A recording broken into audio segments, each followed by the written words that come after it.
കൊള്ളാം, നല്ല കളക്ഷൻ ഉണ്ടായിരുന്നു. ഡെയിലി ഇവിടെ വന്നാൽ മതി. അതുകൊണ്ടാ കുടയും കൊണ്ടുപോകണം. വെള്ളം നോക്കളിയാ, കുടയും കൊണ്ടുപോകണം വെള്ളം. എനിക്ക് ഈ ടൈപ്പിനോട് താല്പര്യമില്ലേ.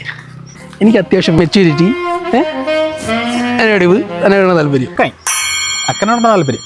അക്കരല്ല, എനിക്കൊരു 35-40. 40 കൂടെ നീ 40, 45, 50 മാക്സിമം. അതിനപ്പുറം പോകില്ലേ. 50 മാക്സിമം. 50 മാക്സിമം.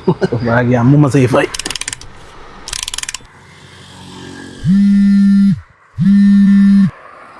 എന്താണ്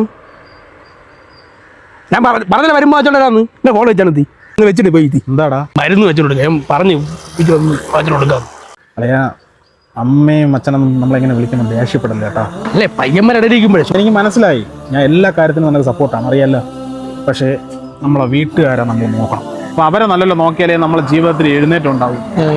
ഇനി വിളിക്കുമ്പോൾ ദേഷ്യപ്പെടല്ലേ കേട്ടോ.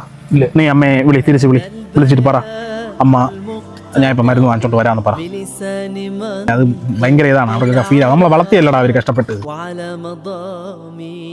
അതിന്റെ അച്ഛനോട് പറഞ്ഞു കാലെന്തൊരു പറ്റിയ കാല് എന്തൊരു പറ്റി. കാലെന്തിനു പറ്റി? അയ്യോ, അച്ഛനൊരു കാല് കാണാനില്ല. ഇന്ന് ചെറിയാണോ ചുമ്മാ? കാലെന്തിനു പറ്റിന്ന് അളിയാ? അച്ഛനൊരു കാല് കാണാനില്ലടാ. അച്ഛനൊരു കാലില്ല. എന്താണ് തമാശ കേടാ? നാട്ടുകാർ മൊത്തം അറിയാലോ എന്റെ ഷുഗർ ഒന്ന് കാല് മുറിച്ചായിരിക്കും. കാല് മുറിച്ച എന്തിനു പറ്റിയാ? ഷുഗർ ഒന്നും ചുമ്മ അല്ല, രാവിലെ പുള്ളി പത്രം വായിക്കുമ്പം മുണ്ട് താത്തിയിട്ടിരുന്ന് വായിക്കണത്. അതാണ് ഞാൻ ശ്രദ്ധിക്കാത്ത കളിയ. വീട്ടിലൊരു വിശേഷം നടന്ന തള്ള പറയൂല, വീട്ടിലോട്ട് ചെല്ലട്ട്. നീ അമ്മയെ വിളിച്ച് പറയാൻ മരുന്ന് കൊണ്ടുവരാ കേട്ടാ. ഇവിടെ ഞാൻ 10 മിനിറ്റ് കഴിഞ്ഞ് വരാം. അപ്പൊ അവിടെ അച്ഛനൊന്ന് വീട്ടിലേക്ക് ഒരു വണ്ടി എടുത്ത് മുടി സൈഡിലെടുക്കാൻ പോണോളയാ.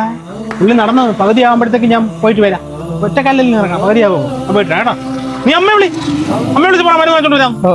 هذا البيان المقتضب بلسان